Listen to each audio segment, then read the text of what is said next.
Hello students, कैसे हैं आप लोग। चलिए शुरू करते हैं ई क्लासेस।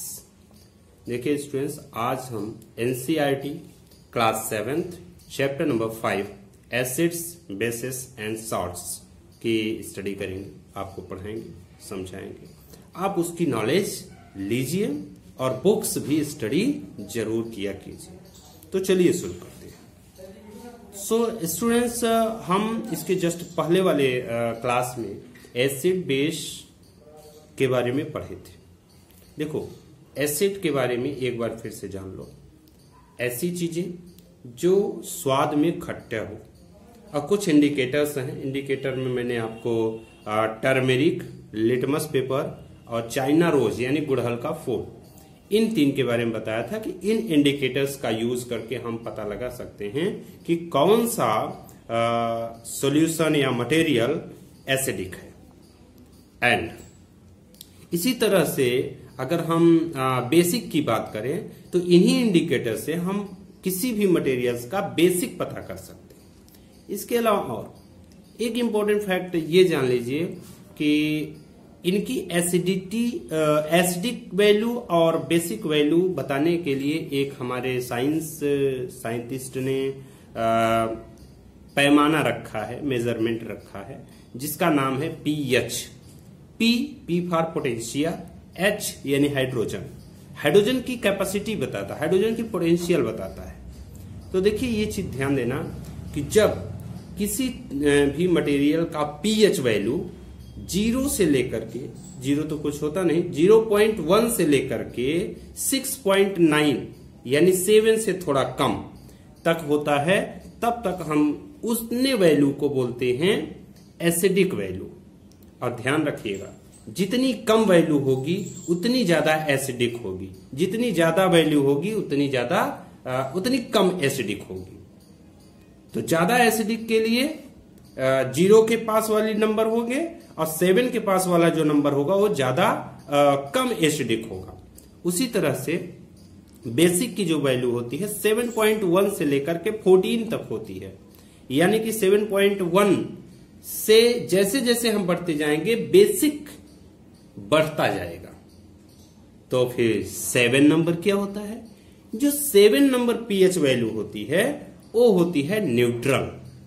इसका मतलब ये हुआ कि अगर हम एसिड और बेस दोनों को ऐड कर दे तो वो न्यूट्रल हो सकता है।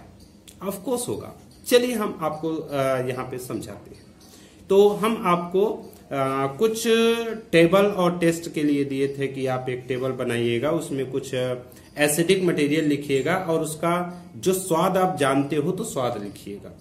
जानने का मतलब खाने वाली चीज का स्वाद, जैसे lemon juice, orange juice, vinegar, curd यानी दही, टैमरिंड, शुगर, कॉमन साल्ट, आंवला, ये ग्रेप्स है, अनरिप मैंगो है, कुकुम्बर है। ये सब क्या है? आप खाए पिए हो, खाने वाली चीज है। इसका टेस्ट आपको करने के लिए बोला था, टेस्ट करके आप बताओ और टेबल आपकी बुक में है, उसमें फिल करो कि सावर है, बिटर है या एनी अदर टेस्ट है। ओके, इसी तरह से हम नेक्स्ट जो आपको टॉपिक होमवर्क के लिए दिए थे वो ये दिए थे कि बहुत सारे मटेरियल्स हमने मटेरियल के जो एसिडिक लिक्विड सिस्टम है, जैसे कि विनेगर का एसिडिक नेम क्या है? Acetic acid. उसी तरह आंट, जो चींटियां होती है, काटने वाली चींटी लाल वाली, वो जो काटती है तो फार्मिक एसिड निकालती है हमारे शरीर में। जब चला जाता है तो उससे क्या होता है कि हमें जलन होती है। तो इस तरह से मैंने आपको बताया था। इंडिकेटर में के बारे में बताया था, इंडिकेटर का यूज बताया था किस तरह से होता है। आप बुक को स्टडी करिएगा, पिछला वाला वीडियो जरूर देखिएगा। चलिए आज शुरू करते हैं नेक्स्ट पॉइंट। तो नेक्स्ट पॉइंट में हम ये बताएंगे कि देखो, जब ऐसा हो कि एसिड है और बेस है और हमें ना एसिड चाहिए ना बेस, तो हम क्या करेंगे? एसिड और बेस दोनों को मिला देंगे। मिला देते हैं जब, तो क्या होता है कि वो न्यूट्रल बन जाता है। ठीक, तो जब न्यूट्रल बन जाएगा तो क्या होगा कि उसकी एसिडिक वैल्यू, एसिडिक जो कैपेसिटी है और बेसिक वैल्यू दोनों खत्म हो जाता है। तो यहाँ पे हम कुछ एग्जाम्पल लेंगे। हमारे बुक्स में कुछ एग्जाम्पल्स दिए गए हैं। हालांकि यहाँ पे न्यूट्रलाइजेशन के लिए बताया गया है कि फेनोफ्थेलीन, एक्चुअली ये फिनोल्फ्थेलीन जो है ये एक क्या होता है कि एसिड है, और इसका यूज हम सोडियम हाइड्रोक्साइड सॉल्यूशन के साथ करते हैं।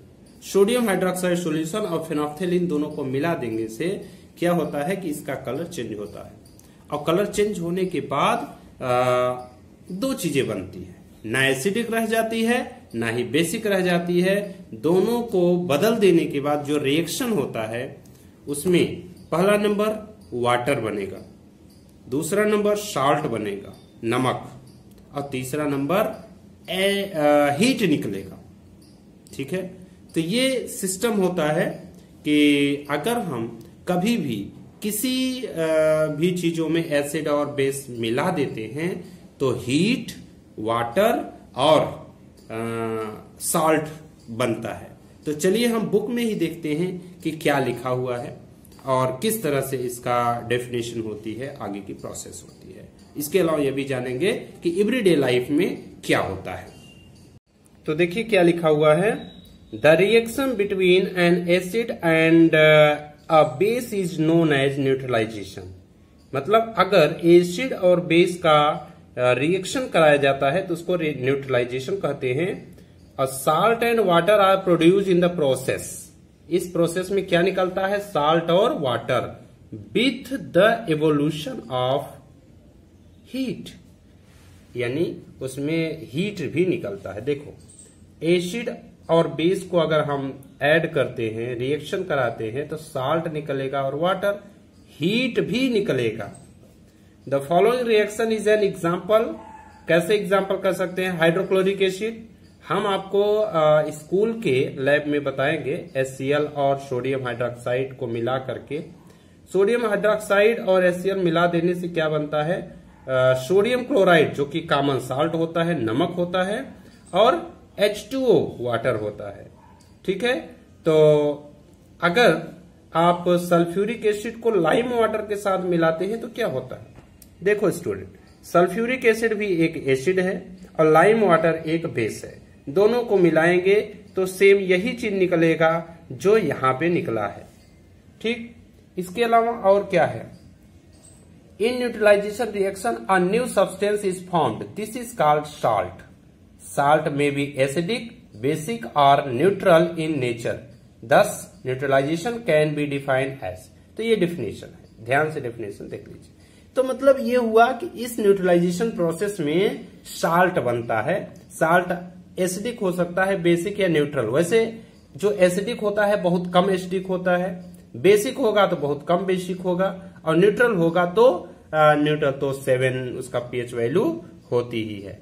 एक्चुअली जब ये प्रोसेस किया जाता है तब क्या कराया जाता है कि देखिए, when an acidic solution is mix with basic solution, both the solution neutralize the effect of each other. एक दूसरे को, दोनों सॉल्यूशन जो है एक दूसरे को क्या करते हैं, न्यूट्रलाइज कर देते हैं।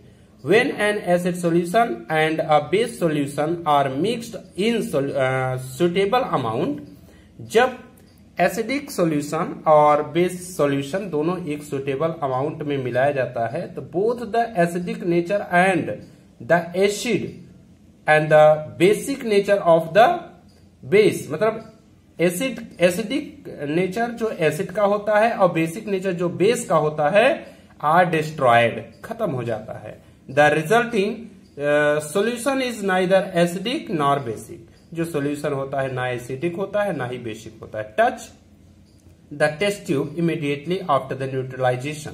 न्यूट्रलाइजेशन अभी दिखाता हूं कैसे होता है। तो जिस चीज में करेंगे उसको हम बोलते हैं टेस्ट ट्यूब, और उसको अगर तुरंत टच करेंगे तो what do you observe in neutralization reaction, heat is always produced or evolved. The evolved heat raise the temperature of the reaction mixture. तो देखिए यहाँ पे ये किया जा रहा है प्रोसेस ऑफ न्यूट्रलाइजेशन। यहाँ पे ये बताया जा रहा है कि हम we are going to use an indicator you have not use so far, it is called phenolphthalein. ये एक इंडिकेटर है, आप इसको यूज नहीं कर सकते, लेकिन हम आपको करके दिखाते हैं। तो यहां पे है सोडियम हाइड्रोक्साइड सॉल्यूशन के साथ मिलाते हैं, तो मिला देने से क्या बनता है कि it is evident that when the solution is basic, जब सॉल्यूशन बेसिक होता है तो फिनोल्फथालीन जब डालेंगे तो क्या निकलेगा, पिंक कलर निकलेगा। On the other hand when solution is acidic it remains colourless, मतलब जब सॉल्यूशन बेसिक होता है तब पिंक कलर हो जाएगा अगर इंडिकेटर के साथ डालेंगे। देखिए ये पिंक कलर दिख रहा है, लेकिन अगर सॉल्यूशन बेसिक है और एसिडिक है तो कोई कलर नहीं होगा, जस का तस रहेगा जब हम ये इंडिकेटर डालेंगे। इंडिकेटर का क्या नाम है, फिनोल्फथालीन। ओके, चलिए अब जानते हैं neutralization in everyday life. So students, neutralization is everyday life, इसमें इनडाइजेशन की प्रोसेस होती है। इनडाइजेशन के बारे में भी मैं बताता हूं। इसके अलावा आपको आंट बाइट, सॉइल ट्रीटमेंट और फैक्ट्री वेस्टेज, ये एग्जांपल्स हैं, इनके बारे में मैं आपको बताता हूं। देखिए क्या होता है कि इनडाइजेशन, हमारे पेट में एसिड होता है, एसिड का नाम है HCl यानी हाइड्रोक्लोरिक एसिड। ये जो हाइड्रोक्लोरिक एसिड है ये जब कभी हमारे पेट में ज्यादा हो जाता है, या जब हम कोई ऑयली चीज खाते हैं, या ऐसा जो मार्केट में मिलता है, समोसा हो गया, बर्गर, पिज्जा वगैरह, तो हमारी बॉडी उस माने पेट उसको डाइजेस्ट करने के लिए ज्यादा से ज्यादा एसिड निकालता है। जब एसिड ज्यादा निकालेगा तो कभी कभी वो एसिड कुछ ज्यादा ही हो जाता है। जब एसिड ज्यादा ही हो जाएगा तो क्या होगा, हमारे पेट में पेन होने लगेगा। तब उस समय एक एंटी एसिड दिया जाता है उसको ठीक करने के लिए। एंटी एसिड का नाम है milk of magnesia. Milk of magnesia क्या करता है, ये एक क्या कहते हैं, बेसिक सिस्टम है, बेसिक सॉल्यूशन है, जो कि मिल्क ऑफ मैग्नीशिया दे देने से हमारे पेट में एसिड और मिल्क ऑफ मैग्नीशिया दोनों का रिएक्शन होगा। रिएक्शन होने के बाद न्यूट्रलाइज कर देगा। अगर न्यूट्रलाइज कर दिया तो क्या होगा कि हमारे पेट का दर्द खत्म हो जाएगा और मुझे अच्छा फील होगा। ये होता है इनडाइजेशन सिस्टम। अब हम बात करते हैं आंट बाइट। स्टूडेंट्स, ये जानना कि हमारी बॉडी में या फिर किसी अदर की बॉडी में एसिड सबसे ज्यादा होता है, ठीक है। तो आंट जो होती है, चींटी लाल वाली, इसके अलावा और भी बहुत सारे एनिमल्स हैं जो हमें खाते हैं, जैसे कि बिच्छू हो गई, या और भी छोटे छोटे इंसेक्ट्स जो हमें डंक मारते हैं। मैक्सिमम, मैंने ये नहीं कहा कि सभी में, लेकिन मैक्सिमम इंसेक्ट्स में फार्मिक एसिड होता है। और ये जो फार्मिक एसिड है ये बहुत ही जलने वाला सब्सटेंस है। जैसे ही हमारे बॉडी में ये पिंच किया जाता है उनके डंक के थ्रू, तो क्या होता है कि पिंच करते ही हमारी ब्लड के साथ रिएक्शन करेगा, और ब्लड के साथ रिएक्शन करने के बाद इतना ज्यादा जलन होगी कि आप सहन करने की, लोग सहन करते हैं लेकिन दर्द बहुत ज्यादा होगा। सो उसके लिए क्या है, हल्का सा कट करो उस एरिया में, और कट करने के बाद आप उसमें बेकिंग सोडा, बेकिंग सोडा का साइंटिफिक नाम है सोडियम हाइड्रोजन कार्बोनेट, यानी सोडियम बाई कार्बोनेट, तीनों नाम है। तो बेकिंग सोडा वहां पे रगड़ दो। रगड़ देने से क्या होगा, उनकी जो फार्मिक एसिड है बेकिंग सोडा के साथ रिएक्शन करेगा और वो न्यूट्रलाइज होगा। न्यूट्रलाइज हो जाने से क्या होगा कि उसकी जो क्या कहते हैं एसिड की, फार्मिक एसिड की जो कैपेसिटी है वो खत्म हो जाएगी। और जब कैपेसिटी ही नहीं रहेगी तो कैसे कोई भी एसिड हमारी बॉडी में जलन करेगी। तो ये सबसे अच्छा एग्जाम्पल है। आप बिच्छू वगैरह अगर काट लेती है तो भी ये काम कर सकते हैं। इसके स्थान पे आप निरमा ले लीजिए, निरमा अपने घर में है उसको भी रगड़ दीजिए, ठीक हो जाएगा। या फिर कोई ततैया, ये जो बर्रे वगैरह होती है पीली वाली काली वाली, वो भी अगर काटती है तो हल्का सा कट करो और वहां पे निरमा रगड़ लो, क्या होगा, उनकी जो फार्मिक एसिड है, इस निरमा वगैरह, निरमा एक क्या है बेसिक सोल्यूशन, बेसिक सब्सटेंस है, तो दोनों रगड़ देने से न्यूट्रलाइज हो जाएगा और दर्द आपका खत्म हो जाएगा। ठीक है। सो ये आप जाने रहिएगा। नेक्स्ट बात करते हैं सॉयल ट्रीटमेंट। सो सॉयल ट्रीटमेंट में क्या होता है आपको पता है, ज्यादातर आप लोग विलेजर्स अगर हैं, बिलोंग करते हैं या नहीं भी करते तो जानते होंगे, जो मिट्टी होती है वो भी एसिडिक बेसिक न्यूट्रलाइज हो जाती है। तब क्या करना पड़ेगा? मिट्टी में हम करते क्या, हमारे किसान क्या करते, मिट्टी में हमारे जो फार्मर्स होते हैं वो फसल भी उगाते हैं, यानी कि क्रॉप्स उगाते हैं। और ध्यान देना, क्रॉप्स या तो हल्का सा एसिडिक हो या हल्का सा बेसिक हो, तभी वो उगेगा अच्छे से। ध्यान देना, हल्का एसिडिक हल्का बेसिक, ना ही ज्यादा एसिडिक ना ही ज्यादा बेसिक। और कभी कभी ज्यादा एसिडिक हो जाने से क्या होता है, हमारी मिट्टी उपजाऊपन खत्म हो जाता है मिट्टी का, और उसमें जो क्रॉप्स लगाई जाती हैं या लगाना चाहते हैं किसान, तो लगाएंगे तो वो ज्यादा ग्रो नहीं करेंगी। तब क्या किया जाएगा? जब वो एसिडिक है तो वेरी सिंपल सिस्टम है, क्विक लाइम यानी चूना, साइंस में क्या कहते हैं इसको, कैल्शियम ऑक्साइड। ये जो कैल्शियम ऑक्साइड है इसको आप मिट्टी में मिला दीजिए। अब कुछ ज्यादा है तो छींट दीजिए, छींट देने से क्या होगा, और जुताई करवा दीजिए, उसका प्लॉइंग करवा देने से मिट्टी और वो चूना मिक्स हो जाएगा और जल्दी ही उस मिट्टी का एसिडिटी खत्म हो जाएगी, एसिडिक खत्म हो जाएगा और वो नॉर्मल हो जाएगा, वो उगने के योग्य हो जाएगा। इसी तरह अगर कि मान लो कि आपकी मिट्टी ज्यादा से ज्यादा क्या हो गई, बेसिक हो गई। बेसिक हो जाने से क्या होगा, बेसिक हो जाने से भी आप इसके स्थान पर डाल सकते हैं कंपोस्ट खाद, गाय का गोबर, भैंस का गोबर, या फिर कोई ऐसा कंपोस्ट जैसे कि कोई फसल है उसका हरा वाला पार्ट, उसको डाल दीजिए, वहां पे जाएगा, घुल मिल जाएगा और वहां की बेसिक पन खत्म कर देगा। अब बेसिक खत्म कर देने से क्या होगा, सिंपल, बेसिक खत्म कर देने से मिट्टी सही हो जाएगी और वहां पे ग्रो करना शुरू हो जाएगा।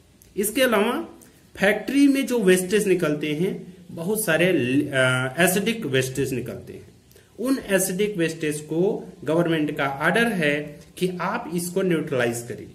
न्यूट्रलाइज करने के लिए क्या होगा, एसिडिक है तो सिंपल सी बात है, कोई बेसिक चीज से ही न्यूट्रलाइज किया जाएगा और न्यूट्रलाइज करने के बाद उसको पानी में छोड़ दिया जाएगा। अगर एसिडिक चीजें पानी में छोड़ा गया तो वहां की मछलियां या एक्वेटिक एनिमल्स जो होते हैं, सब के सब एसिड के वजह से बेचारे खत्म हो जाएंगे। ठीक, तो जब खत्म हो जाएंगे तब क्या होगा, अब लिव तो वो भी है, लिविंग्स, इसलिए ये करना जरूरी होता है। सो आज का टॉपिक इतना ही, ये मैंने एसिड बेस और साल्ट समझा दिया। आई होप कि आपको समझ में आया होगा, और ज्यादा नॉलेज के लिए आप बुक की स्टडी करा कीजिए।